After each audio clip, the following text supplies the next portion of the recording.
पवित्र आत्मा से तूने क्या किया? झूठ बोला। 9 वचन उसी में पतरस ने उससे कहा, हाँ, ये क्या बात है ये क्या बात है कि तुम दोनों ने प्रभु की आत्मा की परीक्षा के लिए परीक्षा की। हालेलुया। एक जगह में लिखा कि परमेश्वर की आत्मा से तुमने क्या किया? झूठ बोला। अभी आगे कहता कि तुमने परीक्षा की।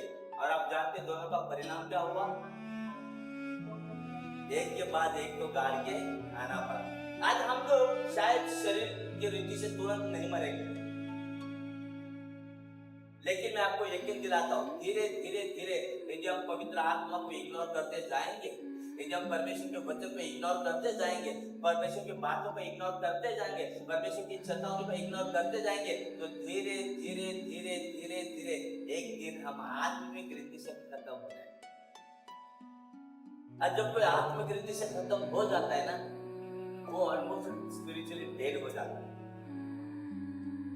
और फिर धीरे धीरे वो दुनिया में चला जाता है। शैतान उसको दुनिया में खींच लेता, उसको हम कहते हैं बैकस्लिडर। एक समय में ये आत्मा में जल रहा था, एक समय में ये आत्मा में भरा हुआ था, एक समय में इसके अंदर परमेश्वर का जोश था, इसके अंदर परमेश्वर की आग भड़क रही थी। लेकिन आज ठंडा हो चुका है, आज वो गुनगुना हो चुका है, आज वो आग बुझ गई है, आज वो इंतजार निकल गया है, वो चीज निकल गई है। क्यों? क्योंकि एक दिन में नहीं हुआ मेरे प्रियो, इसने धीरे धीरे धीरे धीरे पवित्र आत्मा की चेतावनी को इग्नोर करने का काम किया, पवित्र आत्मा की चेतावनी को नजरअंदाज करने का काम किया। और उसका परिणाम 5 साल के बाद, 10 साल के बाद, 15 साल के बाद, 20 साल के बाद ये प्रभु में है, लेकिन प्रभु इसके अंदर नहीं है। ये चर्च में आता है, लेकिन पवित्र आत्मा ने इसको छोड़ दिया है, पवित्र आत्मा ने इसके अंदर काम करना बंद कर दिया। इसने अपने हृदय को कठोर कर लिया, इसने अपने हृदय को एक स्टबन बन गया, जिद्दी और विद्रोही बन गया, पवित्र आत्मा को दुखाया और पवित्र आत्मा ने उसके जीवन में काम करना बंद कर दिया। आज हम लोग कितने लोगों को देखते हैं, मुझे मालूम है 35 साल के मेरे सेवकाई के अनुभव में मैंने देखा कि जब कुछ लोग प्रभु में आए वो आग में भड़कते थे, जलते थे। लेकिन आज मैं 10 साल के बाद, 15 साल के बाद उनको देखता हूँ, मुझे उनके ऊपर तरस आता है, मुझे उनके ऊपर दुख होता है। क्यों? क्योंकि उन्होंने उस पवित्र आत्मा की अग्नि को दबा दिया, पवित्र आत्मा की अग्नि को उन्होंने बुझा दिया। एक दिन में नहीं हुआ मेरे प्रियो, एक दिन में नहीं हुआ। एक दिन में पवित्र आत्मा काम करना नहीं छोड़ता है, एक दिन में आपका हृदय कठोर नहीं होता है, एक दिन में आप परमेश्वर के विरोध में विद्रोह करने वाले नहीं बनते हैं। इसको समय लगता है, इसको समय लगता है।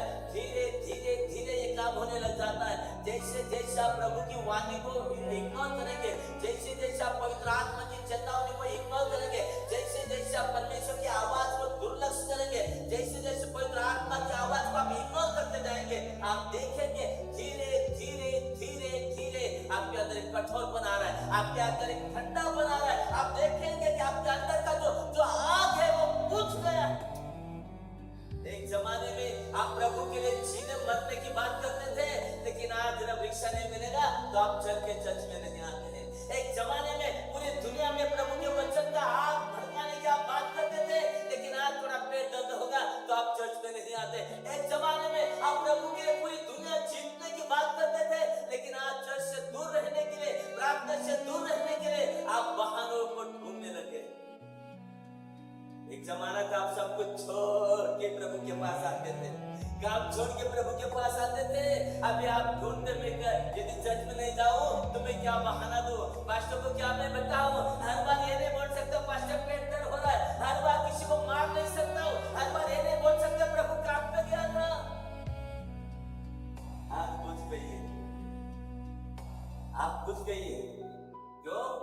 क्योंकि परमेश्वर की वाणी को इग्नोर किया, पवित्र आत्मा की आवाज को इग्नोर किया। लेकिन और एक मौका है, परमेश्वर आपसे बात कर रहा है आज के साथ। परमेश्वर दोबारा आपको खड़ा होने का मौका दे रहा है। परमेश्वर दोबारा वो आग आपके अंदर भड़काने के लिए तैयार है। परमेश्वर का पापों को मान लेगा, यदि आप अपने पापों को कबूल करने के लिए तैयार है, हाँ परमेश्वर पवित्र आत्मा, मैंने आपकी बातों को, आपकी चिंताओं को मैंने सीरियसली नहीं लिया, मैंने इग्नोर किया प्रभु आपकी बातों को, आपने मुझे बताया था लेकिन मैंने सीरियसली नहीं लिया, आपने मुझे कहा था लेकिन मैंने आपको सीरियसली नहीं, आप प्रभु मुझे मालूम था, आपने मुझे अगुवाई किया था लेकिन मैंने आपकी आवाज को नहीं सुना प्रभु, मैंने इग्नोर किया परमेश्वर, ओ प्रभु मुझे क्षमा कर। वचन कहता है कि परमेश्वर दयालु, वो कृपा करने वाला परमेश्वर, वचन कहता है कि जो कोई अपने पापों को मान लेता है उसके ऊपर दया की जाती है, वचन कहता है कि जो अपने पापों को मानता है, पश्चाताप करता है, उसको क्षमा मिलती है। आज की शाम आपको लगता है कि आपके अंदर एक खालीपन आ चुका है, आपको लगता है कि वो आज जो एक जमाने में आपके अंदर चल रही थी शायद आज वो नहीं है, आपको लगता है कि वो जो तड़प परमेश्वर के लिए, प्रभु के लिए जो प्यार था, जो तड़प थी, कहीं ना कहीं आज मैंने उसको गवा दिया, आपको लगता है कि आप पीछे रह गए। आज की शाम परमेश्वर आपको एक मौका देना चाहते, प्रभु के सामने अपने पापों को मान लो। आप क्यों पाप में डूबने लग जाते हो मालूम है? आप पाप आपकी जिंदगी का भाग क्यों बन जाता मालूम है? जिस दिन पहले दिन आपने कुछ करने के लिए ठाना ना, पवित्र आत्मा ने आपको बताया कि मत कर। पहले दिन जब आप किसी के गलत संगति में आ गए, पवित्र आत्मा ने कहा कि ये संगति तेरे लिए नहीं है, ये दोस्त तेरे लिए नहीं है, और आपने पवित्र आत्मा की बात को नहीं माना। जब पहले दिन आपने बीड़ी को फूका, पवित्र आत्मा ने कहा तेरा भाग नहीं है, और आपने पवित्र आत्मा की बात को नहीं माना। पहले दिन पवित्र आत्मा ने आपको कहा, आपने नहीं सुना, और फिर उसका परिणाम आज आपने परमेश्वर की आग को, परमेश्वर की बुलाहट को, परमेश्वर के बोझ को खो दिया। लेकिन आज फिर एक बार परमेश्वर आपको मना कर सकता है, यदि आप मान लेते कि हाँ वो आग ठंडी हो चुकी है, वो बोझ खत्म हो चुका है, यदि आप मानते हैं, प्रभु से क्षमा मांगते हैं, परमेश्वर दोबारा उस आग को आपके अंदर भड़का देगा, दोबारा वो आग आपके अंदर चलने लग जाएगी।